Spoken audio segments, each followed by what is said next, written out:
Hello everyone, welcome to civics class. आज हम पढ़ेंगे मॉक सेशन, छदम अधिवेशन।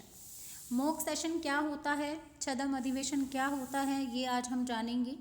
देखिए, मॉक सेशन या छदम अधिवेशन एक ऐसी प्रणाली आप इसको कह सकते हैं, या एक ऐसा मेथड है, ऐसी विधि है जिसमें नाटक या भूमिका निर्वाह का काम किया जाता है। ऐसे कोई सत्र, ऐसे समारोह, ऐसे भाषण, ऐसे अधिवेशन जहाँ बच्चे नहीं जा सकते, जहाँ जा कर के बच्चे उनका प्रत्यक्ष अवलोकन नहीं कर सकते, तो वहाँ के लिए इस मॉक सेशन प्रणाली या विधि या मेथड का प्रयोग किया जाता है।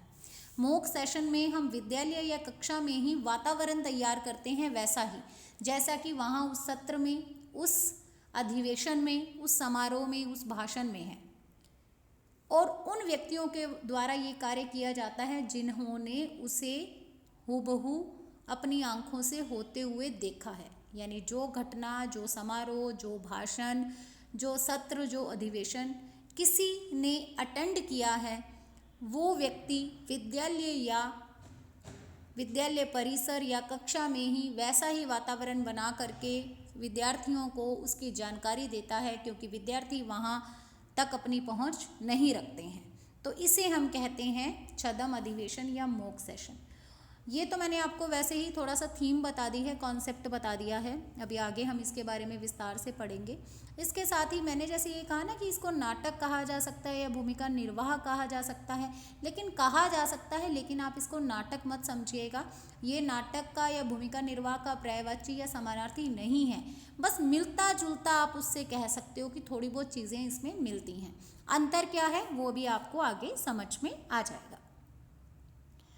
तो विद्यार्थी कक्षा में अथवा विभिन्न प्रतियोगिताओं में तो अध्यापक से हमेशा ही निर्देशन प्राप्त करते रहे हैं, किंतु इस नवीन विधा से विद्यार्थी अपने अनुभवों का भी प्रयोग करते हैं जो उन्हें प्रत्यक्ष रूप से प्राप्त हुए हैं अथवा उन्होंने देखे हैं। यानी ऐसे एक्सपीरियंसेस जो बच्चे ने खुद ने गेन किए हैं, उससे भी वो सीखते हैं। और एक ये नवीन विधा है, नई विधा है मॉक सेशन या छदम अधिवेशन। इस विधि के माध्यम से विद्यार्थियों में रचनात्मक तथा सृजनात्मक शक्तियों का विकास होता है। कठिन अथवा ऐसी क्रियाएं, सत्र, अधिवेशन, भाषण, समारोह जहां प्रत्येक विद्यार्थी स्वयं ना जा सके, प्रत्यक्ष अवलोकन ना कर सके, उन कार्यों, अधिवेशन, समारोह को दर्शाने हेतु इस प्रकार का छदम अधिवेशन कक्षा अथवा विद्यालय में ही आयोजित किया जाता है। जैसा कि मैंने अभी आपको बताया कि इसमें क्या किया जाता है, ऐसे समारोह, ऐसे भाषण या ऐसे हम कह सकते हैं सत्र, ऐसी क्रियाएं जिनको बच्चे जा कर के नहीं देख सकते, जिनका अवलोकन नहीं कर सकते, प्रत्यक्ष अवलोकन नहीं कर सकते, उनके लिए उन घटनाओं या फिर उन सत्र, अधिवेशन, समारोह, भाषण से संबंधित जो भी जानकारी है उसे देने के लिए वैसा ही माहौल बनाया जाता है जैसा कि वहाँ पे रियल में था।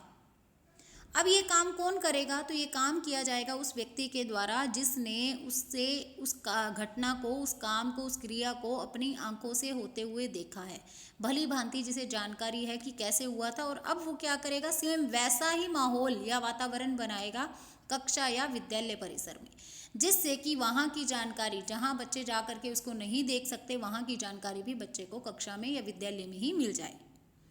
ठीक है, तो ये होता है छदम अधिवेशन।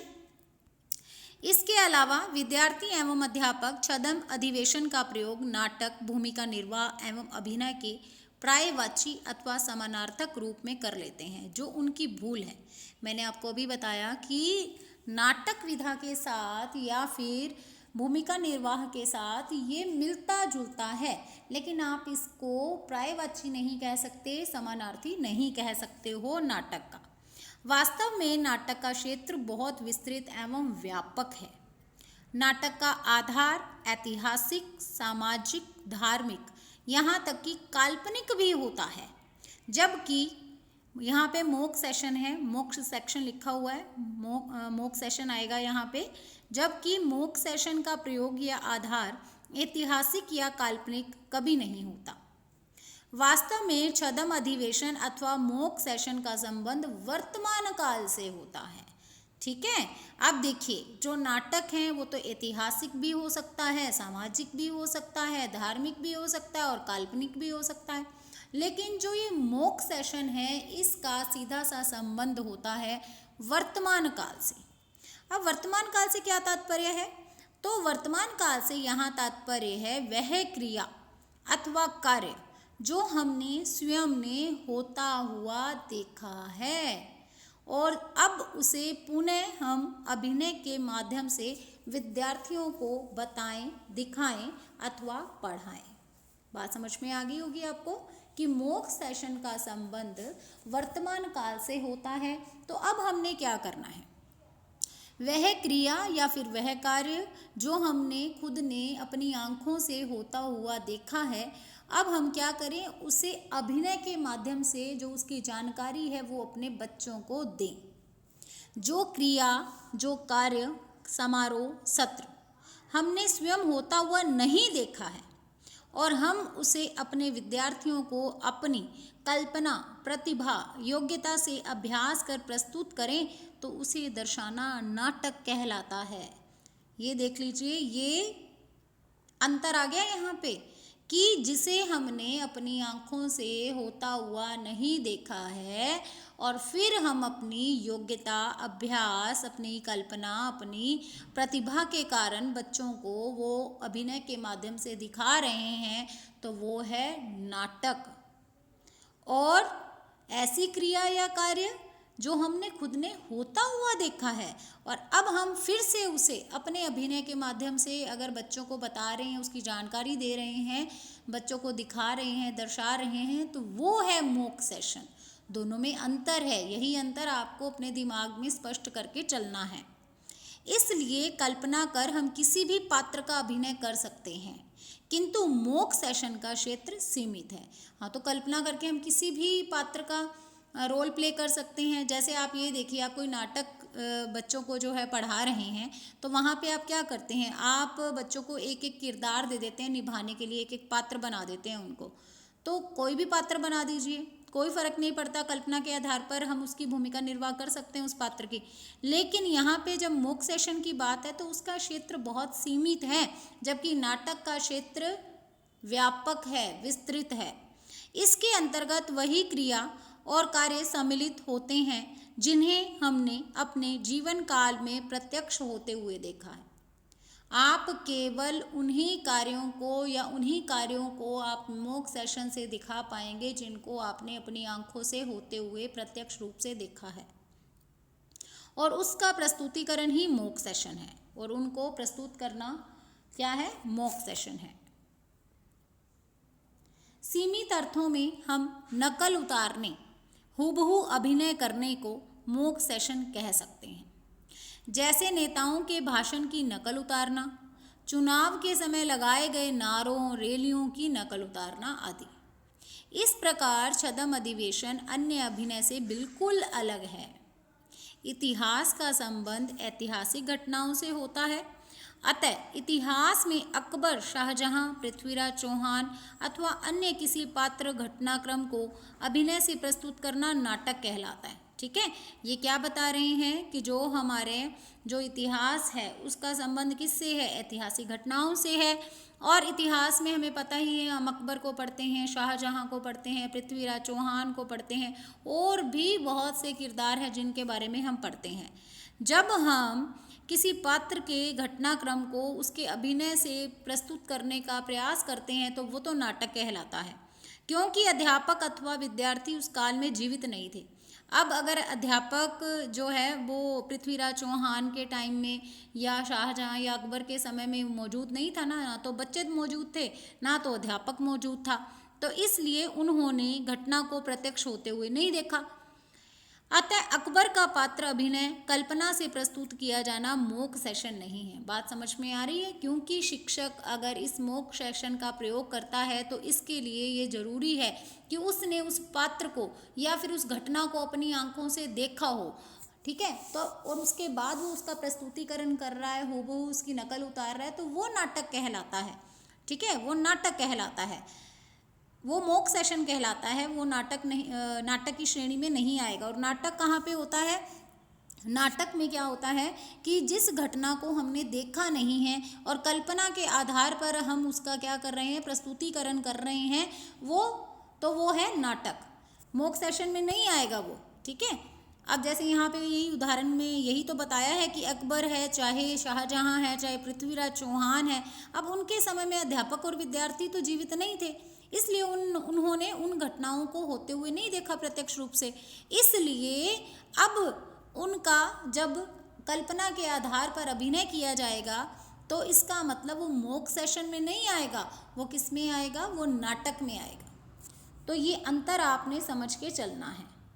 नागरिक शास्त्र की विषय वस्तु वर्तमान राजनीतिक क्रियाकलाप अथवा नागरिक क्रियाएं हैं, अतः हम प्रत्यक्ष भी उन क्रियाकलापों का अवलोकन कर सकते हैं, किंतु कई बार उस घटना क्रिया का प्रत्यक्ष अवलोकन स्वयं अथवा विद्यार्थियों को कराना संभव नहीं होता। अतः ऐसी स्थिति में नागरिक शास्त्र शिक्षण में मॉक सेशन का प्रयोग बढ़ता जा रहा है। बात समझ में आ गई होगी आपको कि वैसे तो जो राजनीतिक क्रियाकलाप होते हैं वही नागरिक शास्त्र के अंतर्गत या नागरिक शास्त्र की विषय वस्तु के अंतर्गत आते हैं, लेकिन ऐसी बहुत से ऐसे क्रियाकलाप हैं, क्रियाएं हैं जिनका बच्चे को प्रत्यक्ष अवलोकन नहीं कराया जा सकता। तो ऐसी स्थिति में सिविक्स में भी, नागरिक शास्त्र शिक्षण में भी मॉक सेशन का प्रयोग होता है। नागरिक शास्त्र शिक्षण में मॉक सेशन हेतु किसी ऐसे व्यक्ति जो अन्य विद्यालय के अध्यापक हों अथवा उस घटना को जिन्होंने प्रत्यक्ष रूप से देखा हो, तो पहली शर्त ही यही है मॉक सेशन के प्रयोग की कि इसमें जिस घटना को बच्चों को दिखाना है तो उस घटना को अध्यापक ने या किसी भी व्यक्ति ने हूबहू देखा हो, प्रत्यक्ष रूप से देखा हो, ये ज़रूरी है। तो हम क्या कर सकते हैं कि मॉक सेशन का प्रयोग करना है तो हम किसी ऐसे व्यक्ति को जो कि किसी अन्य विद्यालय का अध्यापक है उसको भी हम बुला सकते हैं, लेकिन ये ज़रूरी है, शर्त ये है कि उसने उस घटना को प्रत्यक्ष रूप से होते हुए देखा हो। अथवा किसी अधिकारी का प्रयोग या सहयोग भी लिया जा सकता है, कोई भी व्यक्ति बुलाया जा सकता है जिन्होंने उसका प्रत्यक्ष अवलोकन किया है तथा जो कक्षा या विद्यालय में उसे हूबहू प्रस्तुत करने की क्षमता रखता हो। बात समझ में आ गई होगी आपको। अब केवल मात्र इतना ही काफ़ी नहीं है कि उसने उसको देखा है अपनी आंखों से या प्रत्यक्ष अवलोकन किया है उसका, इसके साथ ही इस बात का ध्यान रखना भी जरूरी है कि उस व्यक्ति में या उस अधिकारी में या उस दूसरे विद्यालय के अध्यापक में ये क्षमता होनी चाहिए कि वो हूबहू उसको वैसा ही प्रेजेंट भी कर सके, उसका प्रस्तुतिकरण भी कर सके।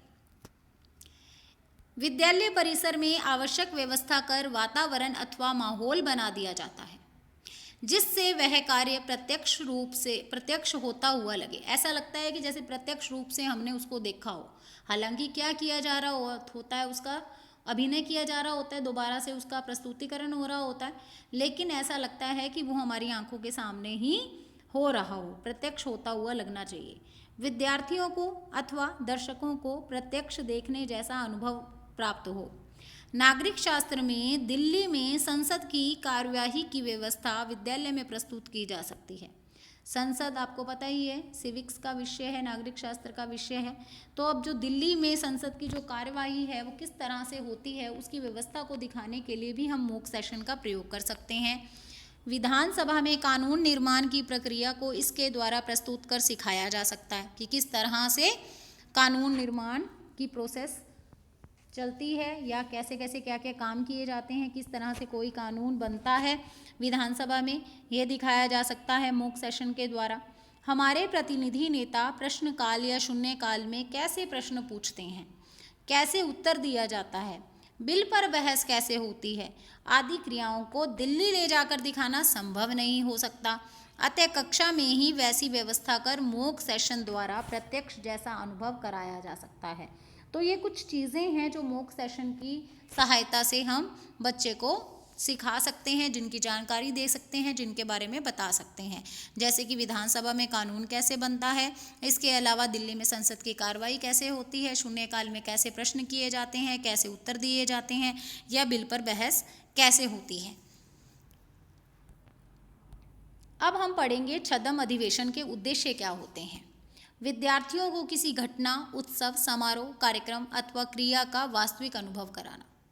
तो जब बच्चा मॉक सेशन का विधि से पढ़ेगा तो उसको ये लगेगा कि उसने उस घटना को या फिर उस उत्सव या समारोह या कार्यक्रम को अपनी आंखों से देखा है, क्योंकि सेम वैसा ही माहौल बनाया जाएगा और उस व्यक्ति द्वारा प्रस्तुतिकरण दिया जाएगा जिसने कि उसको प्रत्यक्ष रूप से देखा है, अवलोकन किया है।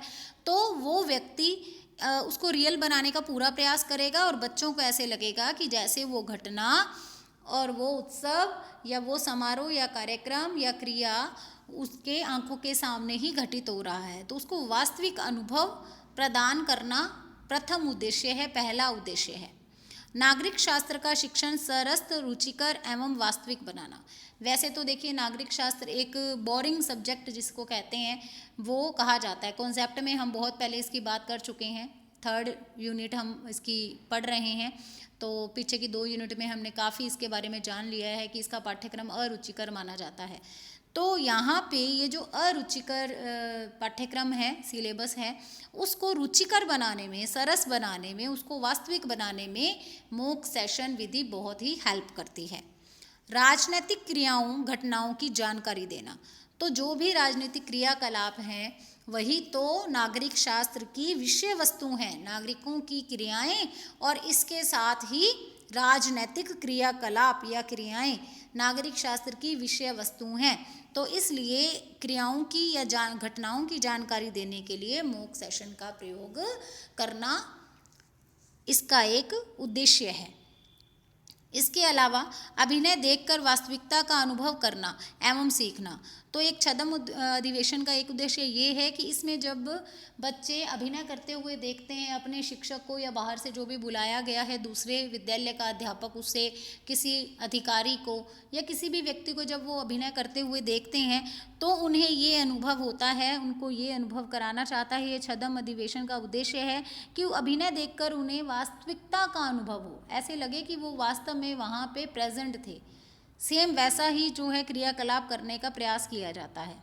इसके अलावा मॉक सेशन के उद्देश्य हैं इसके माध्यम से तत्कालीन एवं समसामयिक घटनाओं की जानकारी कराना। ठीक है, जो करंट में जो भी कुछ समस्याएं चल रही हैं या जो भी घटनाएं घटी हैं उनके बारे में जानकारी कराना, बच्चों को उससे अवगत कराना, उससे परिचित कराना भी इसका एक उद्देश्य है।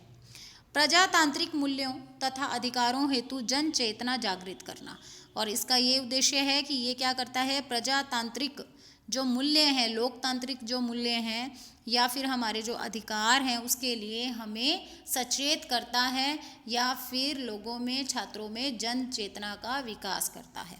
ये हैं छद्म अधिवेशन के उद्देश्य।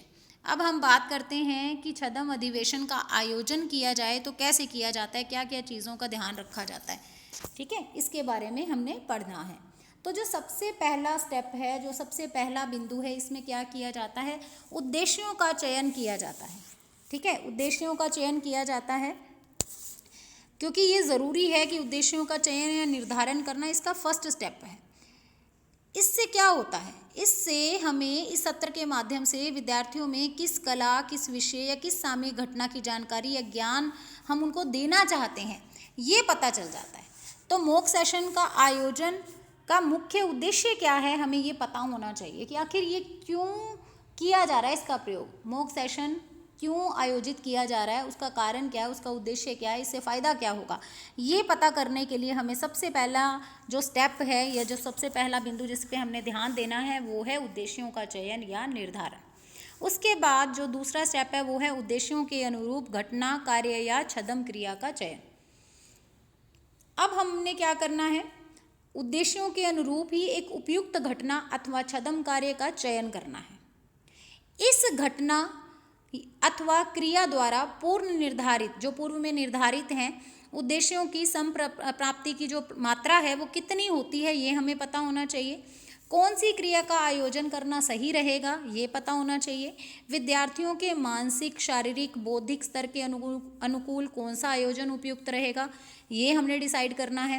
इन सभी आधारों को पूरा करने वाला एक उपयुक्त घटनाक्रम हमने चयन करना है उसका। ठीक है, ये सारी चीज़ें हमने दिमाग में लेकर के चलनी है कि ऐसी कौन सी घटना या ऐसी कौन सी क्रिया है जिससे कि हमने जो पहले स्टेप में जो उद्देश्य बनाया है अपना, वो उद्देश्य प्राप्त हो जाए, उसकी संप्राप्ति हो जाए।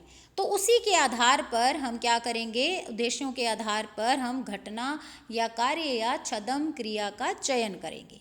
उसके बाद तीसरा बिंदु है जिसमें हम क्या करेंगे, तो इसमें हम करेंगे सत्र हेतु आवश्यक व्यवस्था। हमने क्या करना है, आवश्यक व्यवस्था करनी है। इसमें जो हमने चयन किया है कार्यक्रम का, उसके लिए हमें क्या क्या चीज़ें चाहिए, क्या क्या वस्तुएं चाहिए, क्या क्या हमें व्यवस्था करनी है, उसका ध्यान रखा जाएगा। ठीक है, पूर्व तैयारी क्या क्या करनी है ताकि कोई जब अंतिम समय आए, यानी कि जब आयोजन का समय आए तो कोई भी गड़बड़ ना हो, इसके लिए यहाँ पे इसकी व्यवस्था की जाएगी इस बिंदु के अंतर्गत। जैसे बैठने की व्यवस्था, मंच की व्यवस्था, वेशभूषा हो गई या माइक वगैरह हो गया, इन सब का आयोजन, इन सबको आयोजित किया जाएगा, इन सब की व्यवस्था की जाएगी, जिससे कि जो हमारा आयोजन है वो रुचिकर हो सके, प्रभावी हो सके और हमारे उद्देश्यों की प्राप्ति भी अच्छे से हो सके। उसके बाद नेक्स्ट स्टेप में योजना की प्रस्तुति। अब हम क्या करेंगे, जो हमने योजना या जो छदम अधिवेशन का आयोजन करना है, प्रदर्शन करना है, वो करना है। समस्त जब व्यवस्थाएं हो जाएंगी, उनके पूरा होने के बाद एक उपयुक्त दिन पर और समय पर छदम सत्र का आयोजन किया जाएगा। इस छदम सत्र में क्या होगा कि उस विषय से संबंधित सभी विद्यार्थियों, ठीक है, सभी विद्यार्थी उपस्थित रहेंगे। और अगर हम किसी समसामयिक यानी करंट या फिर कोई राष्ट्रीय घटनाक्रम का प्रयोग कर रहे हैं तो हम क्या करेंगे, विद्यालय के सभी विद्यार्थियों को दिखाएंगे। बात समझ में आ गई? अगर किसी पर्टिकुलर सब्जेक्ट या पर्टिकुलर क्लास से संबंधित टॉपिक है तो हम क्या करेंगे, केवल उस क्लास के बच्चों को ही दिखाएंगे। और अगर कोई करंट का या राष्ट्रीय घटनाक्रम कोई है जो पूरे राष्ट्र से संबंधित है, करंट का है, समसामयिक है, तब हम क्या करेंगे, पूरे विद्यालय के बच्चों को दिखाएंगे। ठीक है, ताकि सबको इसका लाभ मिल सके और अध्यापक को भी लाभ मिलेगा, जितने भी अध्यापक हैं वो भी वहाँ पे बैठेंगे। इसके बाद नेक्स्ट जो स्टेप होगा वो होगा प्रश्नकाल, समस्या एवं समाधान।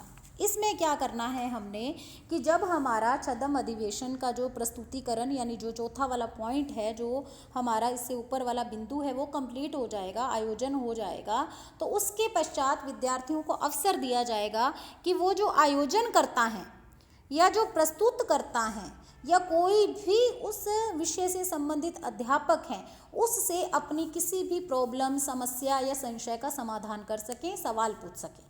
अगर उनको कुछ भी समझ में नहीं आया है तो वो इससे संबंधित यहाँ पे प्रश्न पूछ सकते हैं।